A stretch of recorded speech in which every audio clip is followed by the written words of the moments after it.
Bhairahawa. Phone 071 520 475, mobile 98 570 21 747। Proprietor Rajan Rasaili.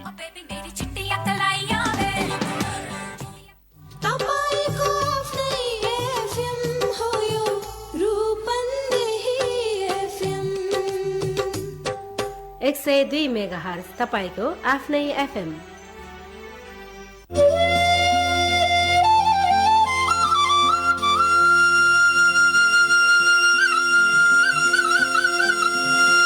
सनातन अमर आत्मा परमात्मा रूपले आनन्द मात्रामा सबै सधैँ रहिरहनलाई आत्मज्ञानको दैनिक प्रवचन कार्यक्रम अखण्ड सुख अद्वैत प्रदीप बलराम जीसी सरस्वतीको साथमा हरेक दिन दिउँसो 1:45 बजेदेखि।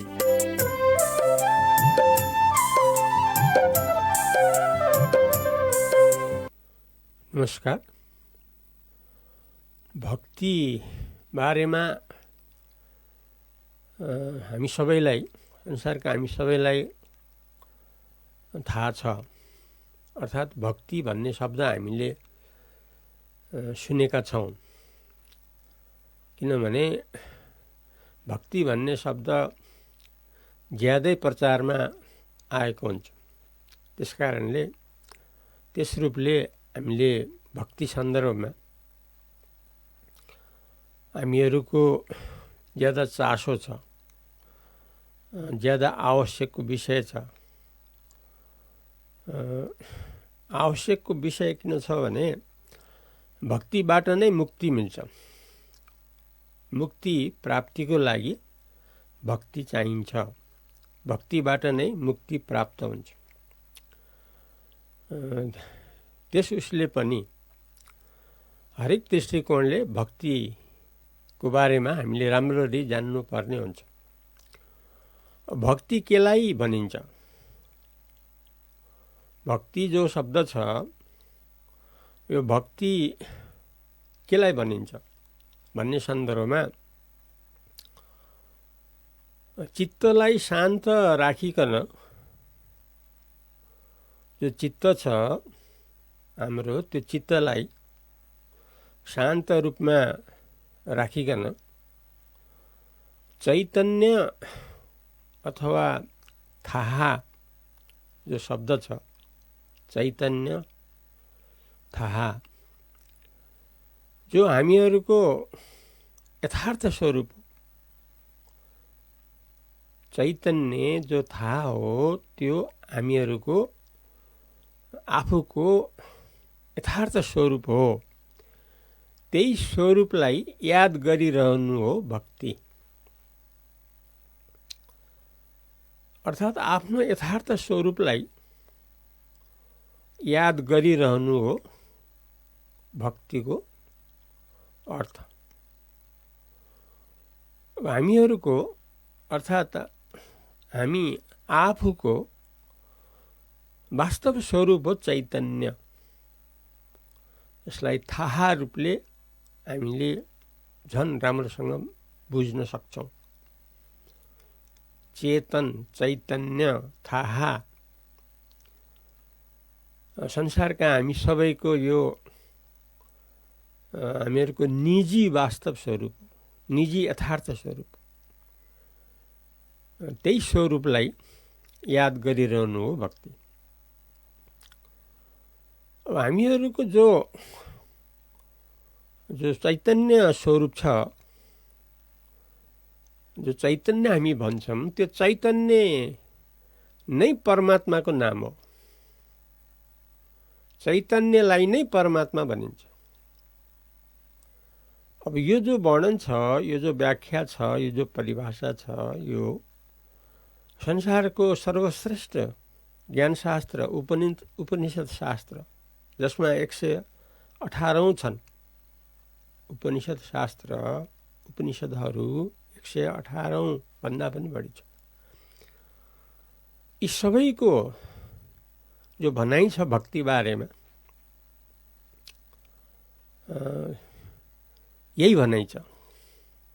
के भनाइ छ भने चित्तलाई शान्त राखिकन चैतन्य जो थाहा हो जो हामीहरूको यथार्थ स्वरूप हो त्यही स्वरूपको याद गरिरहनु। र यो जो चैतन्य भन्ने शब्द छ, थाहा भन्ने जो शब्द छ, जो हामी सबैको निजी यथार्थ स्वरूप हो, त्यो चैतन्यको नाम नै परमात्मा हो। चैतन्य भन्नु र परमात्मा भन्नु अभिन्न हो, अर्थात् अभेद हो, अर्थात् एउटै हो।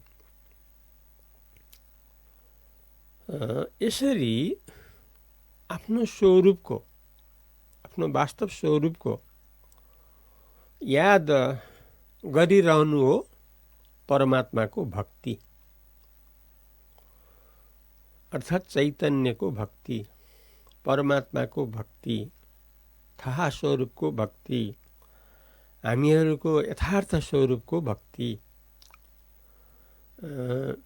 यसलाई लिइरहनुबाट नै, यो चैतन्य वस्तु छ यसलाई लिइरहनुबाट नै, याद गरिरहनुबाट नै, यसको अनुभव गरिरहनुबाट नै परमात्माको भक्ति हुन जान्छ। र यो परमात्माको भक्तिको परिणामले नै हामी मुक्तिमा परिणत हुन्छौँ। अर्थात् हाम्रो जो सनातन एक अद्वितीय परिपूर्ण आनन्दै आनन्द सदाकालीन स्वरूप हो, त्यसमा हाम्रो स्थिति हुन जान्छ। केले भन्दाखेरि भक्तिले गर्दाखेरि। भक्ति के भन्दाखेरि चित्तलाई शुद्ध राखिकन, पहिला त चित्तलाई शुद्ध रूपमै राख्नुपर्ने हुन्छ। जबसम्म हामीले आफ्नो चित्तलाई शुद्ध रूपमा जबसम्म राख्न सक्दैनौँ, तबसम्म यो चैतन्यको अनुभव, थाहा स्वरूपको अनुभव, अर्थात् परमात्मा स्वरूपको अनुभव,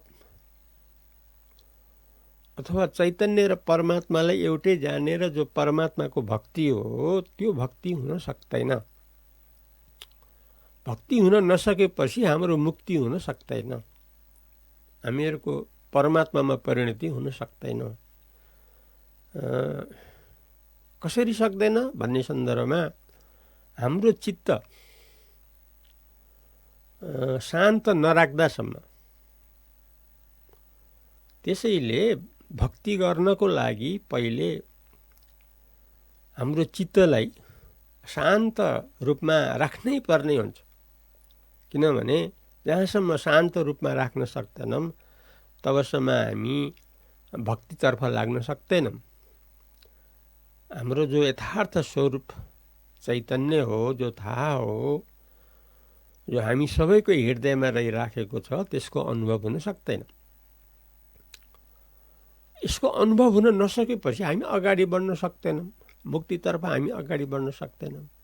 मुक्तितर्फ अगाडि बढ्न सकेनौँ भने आनन्दै आनन्दमा, अमर रूपमा, सनातन रूपमा, परिपूर्ण रूपमा रहिरहने जो हो हामीहरूको उद्देश्य, त्यो पुरा हुन सक्दैन। त्यसैले गर्दाखेरि हामीले हाम्रो चित्तलाई शान्त रूपमा राख्नै पर्ने हुन्छ। अब यदि हाम्रो चित्त शान्त छ, शान्तमा राखिएको छ भने त बेस हो, हामी अगाडि बढ्न सक्यौँ। हामीले आफ्नो वास्तव स्वरूप चैतन्यलाई जानिकन त्यसको भक्ति गरेर हामी मुक्तिमा अर्थात् परमात्मामा परिणति हुन सक्ने हुन्छौँ। त्यो त बेस कुरा हो, त्यो चाहिएको पनि त्यही कुरा हो। तर चित्त शान्त राख्न सकिएको छैन भने हामीले चित्त शान्त राख्नलाई हामीले जोड दिनुपर्ने हुन्छ, त्यसमा दृष्टि दिनुपर्ने हुन्छ। अब कसरी चित्तलाई शान्तमा राख्न सकिन्छ भन्ने सन्दर्भमा हामीले भक्ति भन्दा पहिलाको जो कर्मयोग हो त्यतातिर फर्कनु पर्ने हुन्छ। किनभने कर्मयोगको जो रहस्य छ, कर्मयोगको जो अर्थ छ, यदि त्यो हामीले राम्रोसँग पुरा गर्न सकेनौँ भने त्यसपछि पाइने भक्तिमा हामी उक्लन सक्दैनौँ, माथि जान सक्दैनौँ, गहिराइमा जान सक्दैनौँ। त्यसैले यदि हाम्रो चित्तलाई शान्त राख्न सकिएको छैन भने हामीले केमा दृष्टि दिनु पर्यो भन्दाखेरि म र मेरो विकारलाई उठ्न दिनु भएन। म भाव र मेरो भाव भन्ने जो छ यो चित्तको विकार हो। किनभने चैतन्यमा परमात्मामा न म भन्ने छ न मेरो भन्ने छ। जहाँसम्म म भन्ने भाव मेरो भन्ने भाव आइरहन्छ तबसम्म त्यो चित्तको विकार हो। चित्तको विकृति, बाधा अडचन ती कल्पित हुन्। तिनीहरू म र मेरो भन्नु ती कल्पित हुन्। सुरुमा म थिएन। सुरुमा त के थियो? परमात्मा मात्रै थियो। सुरुमा आत्मा परमात्मा चैतन्य मात्रै थियो। म भाव र मेरो भाव भन्ने त पछि आएको हो नि त। यो त चित्तको रूप हो नि त, कल्पित रूप हो नि त। त्यसैले यसलाई विकार भनिन्छ। निर्विकार र विकार। अब चैतन्य निर्विकार हो, परमात्मा निर्विकार हो, हाम्रो असली स्वरूप पनि निर्विकारै हो। तर विकार खडा भयो। कुन रूपले भन्दा म र मेरो भाव यस्तो आभास खडा भयो। आभास भनेको जस्तै, सत्य जस्तै। म भन्ने जो भाव खडा भएको छ त्यो मूल स्वरूपलाई बिर्सिएर जो पछि खडा भएको हो तापनि साँच्चै हो भनेर त्यो साँच्चै रूपमा म भावलाई लिइयो। आभास भन्छ यसलाई। जस्तै उस्तै, तर वास्तवमा होइन। किनभने जस्तै उस्तैमा आयो नि त, यो त आभास भयो नि त। किनभने मूललाई जानेपछि त हराउँछ फेरि। त्यसैले जो मूल वस्तु जो चैतन्य हो त्यसलाई जानेपछि जुन कल्पित म र भाव हराउँछ त्यसलाई विकार भनिन्छ। त्यसैले आफ्नो शान्त स्वरूपमा रहिरहनलाई, आफ्नो चित्तलाई शान्त रूपमा राखिरहनको लागि म भाव र मेरो भाव जो विकार हो त्यसलाई उठ्न दिनु हुँदैन।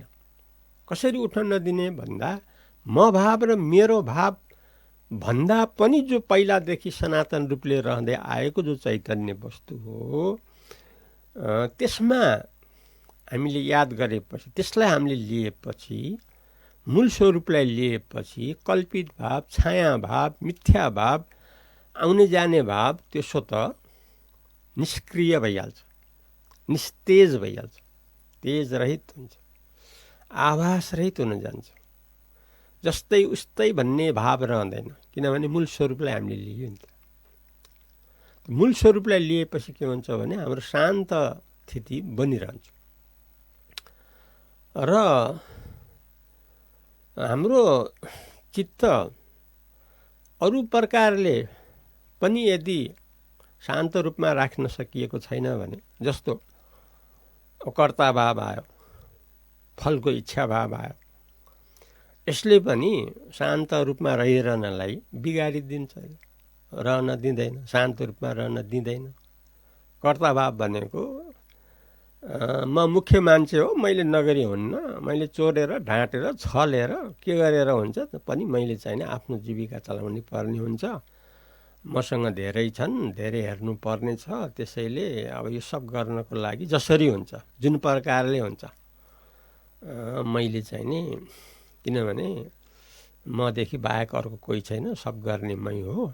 त्यसैले मैले जसरी पनि ढाँटेर ठगेर छलेर के गरेर हुन्छ, मैले गर्नै पर्ने हुन्छ। यस्तो जो भाव हो यसलाई कर्ता भाव भन्छ। फेरि फलको इच्छा भाव के? मैले यस्तो फलको लागि यस्तो कर्म गर्छु, अथवा मैले जो कर्म गरिराखेको छु मैले यस्तो यस्तो फल निश्चित रूपमा पाउँछु, अथवा त्यो फल पाउनको लागि नै मैले गरिराखेको छु। त्यसकारण एकमात्र मेरो इष्ट फल भाव हो भनेर यसरी इच्छा भाव, फलमा इच्छा, यसले पनि चित्त शान्त हुन दिँदैन। यो कसरी हट्न सक्छ भन्ने सन्दर्भमा हट्न सक्छ। अब कर्म स्वभावैले स्वतः बनिरहन्छ, यो कुरा हामीले बुझ्नुपर्छ। हामीले कर्ताभाव खडा नगरे पनि, फलभाव खडा नगरे पनि जो कर्म, किन हामी त्यही भोग्न आइरहेका छौँ हुनाले त्यो कर्म स्वभावैले बनिरहन्छ र स्वभावैले त्यो हुँदै जान्छ। त्यो जो हुनु छ त्यही हुन्छ, जो हुनु छैन त्यो हुँदैन। त्यस कारण हामीले इच्छा गरेर अथवा कर्ता बनेर हामीले चाहिँ धेरै पाउने पनि होइन, हामीले पाउने कसैले खोज्ने पनि होइन। त्यसैले यस्तो सिद्धान्त बुझेर आफू यथास्थित आफ्नो स्वरूपमा रहिरहेपछि, आफ्नो मूल स्वरूपमा रहिरहेपछि के हुन्छ भने कर्ताभाव र फलेच्छाभाव हुँदैन, जसले गर्दा चित्त शान्त राख्न हामीले सक्छौँ। यसरी हाम्रा बाधा विरोध सारा हटिसकेपछि हामी शान्त रूपमा रहिरहन सक्ने हुन्छौँ। यसरी शान्त रूपमा रहिराखेपछि के हुन्छ भने हाम्रो चाहिँ नि जो वास्तव स्वरूप चैतन्य हो, जो परमात्मा हो, जो थाहा स्वरूप हो, त्यसमा निरन्तर भक्तिभाव हुन्छ र त्यसको परिणामले चाहिँ नि त्यसको याद निरन्तर गरिरहनुबाट हामीहरूको निश्चित रूपमा मुक्तिमा परिणत हुन्छ, अर्थात् परमात्मा रूपले हाम्रो स्थिति बन्छ। यसरी सफलता हामीलाई सबैलाई सधैँलाई मिलेको हुन्छ। आजलाई यति नै गरौँ, भोलि फेरि नयाँ प्रसङ्गले आउनेछु। तबसम्मलाई अद्वैत प्रदीप बलरामजी सरस्वतीलाई बिदा दिनुहोस्। नमस्कार। रूपन्देही FM